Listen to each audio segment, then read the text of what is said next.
Hi guys, welcome back to Sin and Tonic. Today's story is that of George Joseph Smith. The case is referred to as the Brides in the Bath murders. So let's go. Sin and Tonic! As always, the dog will snore. Large gin today, because when I was walking said dog this morning, a conker fell onto my head. Gin probably isn't the best thing after a head injury, but... So yeah, I know. Last week's story was about baths, and he was also called George. Weird. What is it with Georges and baths? Eh? Anyway, so today's story is about George Joseph Smith. I'm just going to go ahead and call him Smith for the purposes of this video. On the 11th of January 1872, Smith was born in Bethnal Green, London. His father was called George also. And he worked in insurance, and he tried to provide a really comfortable life for his family. His wife, Louisa, Smith's mother, she tried her very best with Smith. However, at the age of 9, he was sent to a reformatory school. A reformatory. He was a naughty boy. Again, common theme in these stories. Naughty, greedy. Back in the day, these schools were really effective at reforming children so that they could then go on and then not offend or do anything bad again as in the future as an adult. High success rate, not for Smith. That kid, he was there for 7 years, and in fact he just learned new tricks of the trade. He learned how to create a false identity and probably many other naughty things that he went on to use in his adult life. He had a string of offences to his name. He stole a bicycle in 1891 and he went and served 6 months for that theft. In 1896, the crafty one, he convinced a woman to steal money from her employer. Terrible. And she did, and he then used that money to open a bakery. He was just naughty, crafty, greedy. How many times am I going to say these words about these people? If only they could use their brains and their intelligence for good stuff. It was said that Smith was really charming. Again, another criminal here with the gift of the gab and really charming and suave. And in between 1908 and 1914, he actually married 7 women. Only one was legal, and that was his first wife. All the others, it was all not legal, not real. 1898 is when he marries his first and only legal wife, and that is Caroline Beatrice. So they met, and on the 17th of January they married. When they met, he was under an alias of George Love. Love. Interestingly, because he then went on to marry 6 more people. She married Smith, and he had this bakery and was doing quite well for himself, but it was all a bit of a farce. Like, he was very good at hiding what was really going on and, you know, with his charm and all of that. So she thought she'd married this sort of like guy with his own business and it was all going really well. No, wasn't. So then within 3 months of being married to him, shame, isn't it? Because she was basically duped. Well, they all were. She married him, and it just went bust. So within 3 months, the bakery just went down the drain, and they moved to London.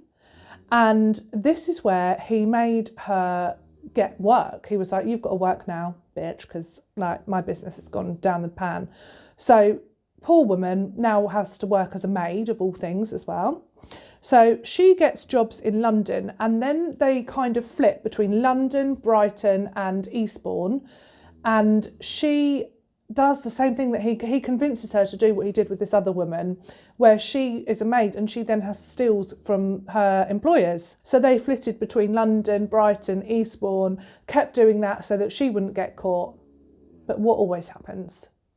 So they were in a pawn shop in Hastings, very nice. And she got caught, she got arrested, and she had to serve a year in prison. That is just something else, isn't it? So he fled, she goes to prison for a year, and when she came out, he's nowhere to be found. He's just abandoned her. He's like, no good to me now, in your prison. During this time as well, he'd married somebody else. So she didn't know this and she didn't know this, but he'd married someone else and he was fleecing her as well. So it was just a great big pile of mess. Then in 1900, is that how you say it? 1900, then, don't blame me, it's the conker. Whoa. Then she comes out of prison and she then has this chance encounter and she sees him. So she rings the police. She's like, you shit. Rings up the police. They come and get him and arrest him. And he then has to serve 2 years in prison. So I was pleased about that. Caroline was then really scared because, well, she's just sent him to prison and she rang the police and all that jazz. So she fled to Canada and she divorced that man. Go Caroline. So he's now in prison and Caroline is off in Canada starting a new life.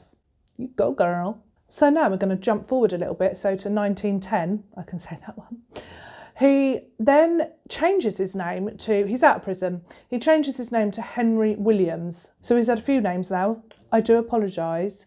I called her Caroline Beatrice. She was called Caroline Beatrice Thornhill. Conquer. 1912. Smith is now 40 years old and he meets Beatrice Mundy. Shortly after meeting her, they're talking and she lets it slip that she's set to inherit £2,500. Back in the day, that's an awful lot of money. So he is, again, greedy. He's like, brrr. So all of his charm and his love and all this and all that he sort of like gets all these women with, he tries to rush through their wedding. He's like, oh no, I love you so much, let's make it sooner. Can't wait to live the rest of my life with you. And so they do, they rush their wedding, but once they are married, she then divulges that the inheritance is in trust. She can't have that money now. So this really pisses him off. And he just left and did one for 18 months. He was just like, oh, he thought he was marrying her and he was going to get, you know, a share or get to be with her and spend all of this money. And it wasn't the case. It wasn't there. It wasn't available. 18 months go by and then they meet each other again and they have a chat and they rekindle their relationship. And at this point, Smith is like, I'm going to draw up a will. Let's do it. They then move to Kent. And at this point, Smith is an art dealer. Again, same as last week. Seems like you can be whatever the fuck you want to be if you were in the 1800s. They buy a house together and it needed renovating and redecorating and all the rest of it. Shortly after the renovations and their rekindled relationship is up and running again, they take a trip to the doctor's office because Smith says that he's noticed that Beatrice is having seizures and they're coming on thick and fast and she's having quite a lot of them and he's concerned. So they go to the doctor. Beatrice has not a Scooby. She doesn't know what, she's like, seizures? What seizures? She doesn't think anything of it. She's like, oh, but he says to her, like, you black out, you have no idea what's going on, love. So this is all like this great big thing and they go to the doctors and it's all recorded and registered down. And a couple of days later, after this doctor's visit, on the 13th of July 1912, Smith calls the doctor and says that Beatrice has died in the bath. It's just sad, really sad. What an arse. So doctor comes along and he comes to look at Beatrice and yes, she's in the bath and her head is underwater. And he examines everything and Smith says that she must have had a seizure in the bath and drowned. George says that he'd gone out to get some food or whatever, gone to get some shopping, and he'd come home to find her in the bathtub like that. She was dead. And guess what? He then inherits her £2,500 inheritance. Greedy. Her inquest recorded her death as death by misadventure at this point. So Smith, he moves on. He goes to South Sea and this is where he then meets a nurse called Alice Burnham. George is now 41 and Alice is 25, so a large age gap. Her father is not happy with this situation. They get married on the 4th of November in 1913. Regardless of what Daddy thinks, she's all into it and she's like, oh, I love him so many. And again, straight away, Smith's in there with a will. Signy, let's get this done. Now check this out. They go on their honeymoon. It's just so unbelievable, this man. They go to Blackpool, lovely, for their honeymoon. On the 10th of December 1913, they arrive in Blackpool and they go to number 16 Regent Road and they ask for a room. The landlady, Mrs. Crosley, she's like, yeah, sure thing. And she noted how odd it was that they requested a bathtub. Can you see where we're going with this? Apparently they'd been somewhere else and requested a bathtub and there was no bathtub available. So they moved on and they found her hotel and requested a room with a bathtub. They went for a nice romantic stroll that evening along the promenade. And the next day they headed out to buy some chops for their lunch and they ate their chops. And then they went off to the doctor's because Alice had a headache. The next day they go out for a lovely stroll and for most of the day, and on returning Alice tells everybody that she's going to have herself a bath. Nothing unusual about that. Poor Alice. And then when the landlady sat down to have her dinner, she noticed that water was coming down the wall, and I just think, why didn't you go upstairs and check? But she didn't, and she just assumed that Alice had just overrun the bath. And I guess in like the old days and things like that, these things just happened and everything was leaky anyway, so it wasn't like as much of a big deal. But she didn't check and she noted that the water was coming down the wall. So George, knowing probably that this water was coming down the wall and that this might be seen and become an issue for him, he popped downstairs and he started up a general chit-chat with Mrs. Crosley for about 10 minutes and they had a bit of a natter. And after this, he then returned upstairs and then he quickly came back out and told everybody that his wife was dead in the bath. With Alice, he inherited £500, still a tidy sum of money, nothing like his £2,500 from his second wife. I forget. There's too many wives to remember them all. So he inherits that money from her. George is really good at getting over the death of his wives. Like, he moves on quite quickly. So skip now to 1914. Now he's calling himself John Lloyd and he's an estate agent, little chameleon. It is 1914. He meets the daughter of a very wealthy clergyman called Margaret Lofty. Again, they marry. Again, he takes out an insurance policy, this time for £700. Again, day after the wedding, settle themselves into a room with a bath in Highgate, London. The next day, they take a visit to the doctors. Same story. The doctor can find nothing wrong with Margaret. And they go home and he suggests that she have a nice warm bath. Ease the headache. The landlady, I believe, draws the bath for Margaret. Margaret hops into the bath. The landlady, Louisa Blatch, noted that, quote, I heard the splashing of water upstairs, followed by a large sigh and then the sound of loud music coming from the sitting room. After this, George comes downstairs. He pops out to go and get some tomatoes for their dinner. When he returns back, he goes upstairs, he comes running out and he exclaims that his wife has drowned in the bathtub again. But there's only so long this can all go on for.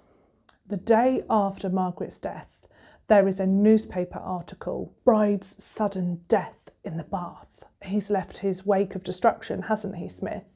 The landlady in Blackpool reads this article and the father of Alice reads this article. And there's so many similarities between what they're reading in the newspaper and what happened with their daughter, or the landlady noticing what happened in her hotel. The only differences are the name of the man. So he was a different alias at each point. So the name of this husband was completely different to what Mrs. Crosley knew and Alice's father, what he knew. Alice's father, good on him, he called the police. Enter Inspector Neil. Neil's on the case. He looks up the fact that they both have the last two cases. They both have these insurance policies out on the wife.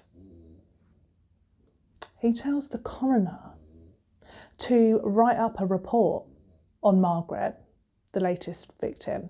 He's like, write up a little report, and he, in the hopes that it will lure George in. He's so on the case, Neil, and it works. And he goes in. They get him. So an autopsy is done on Margaret, and it's like she had died instantly.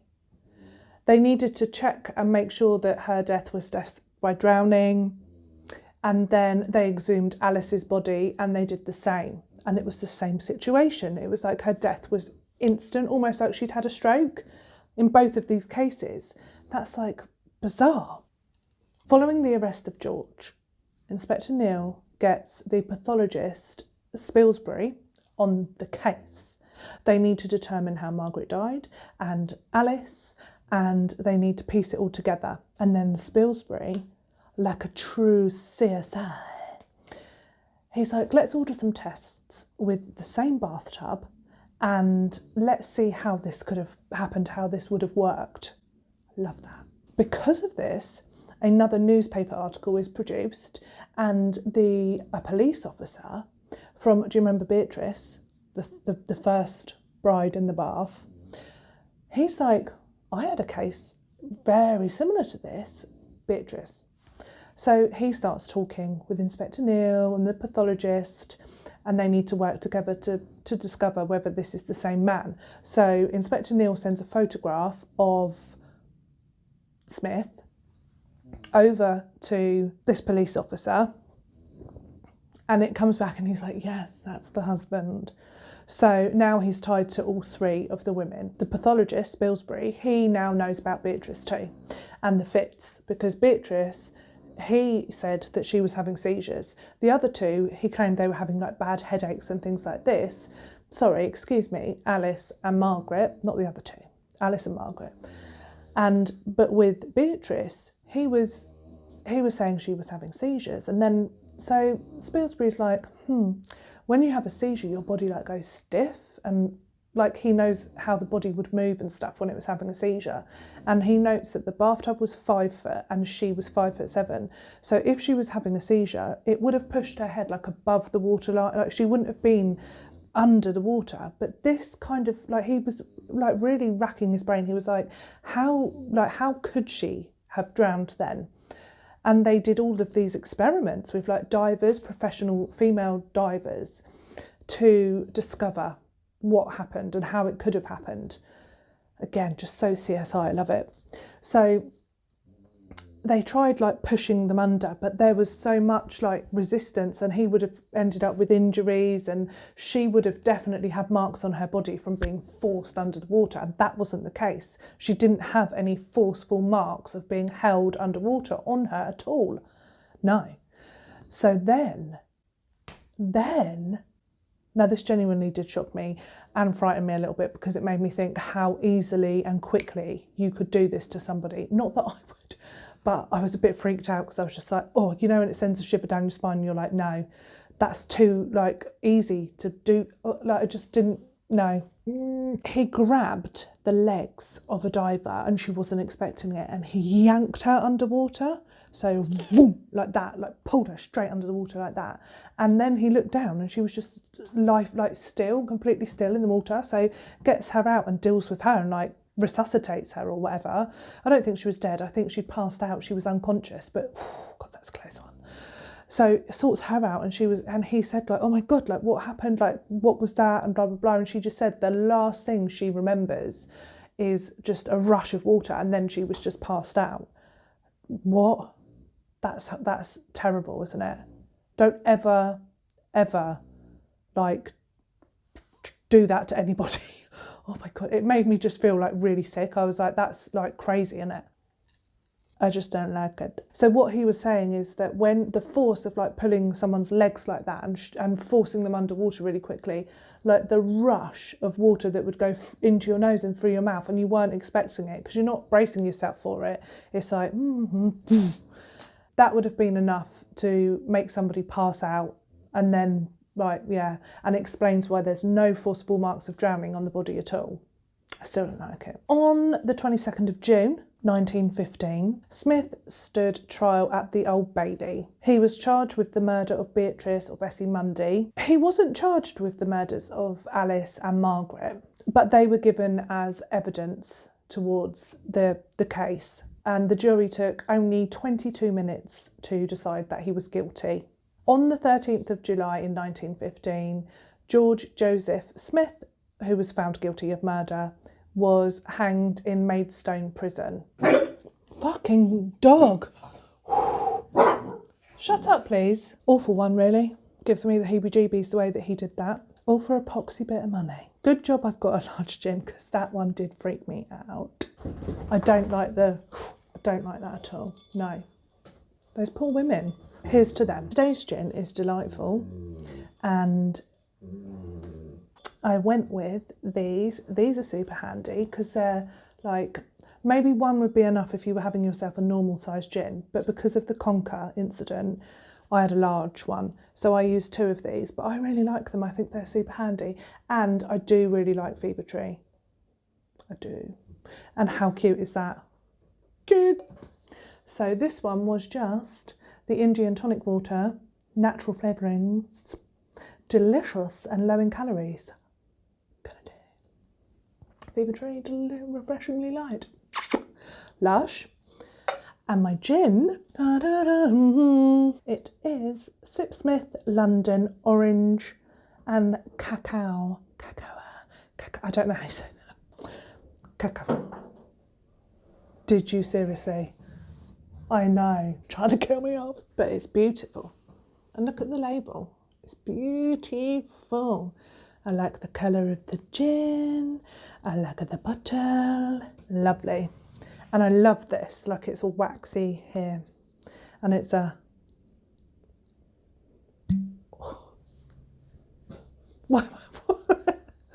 Let me listen to you.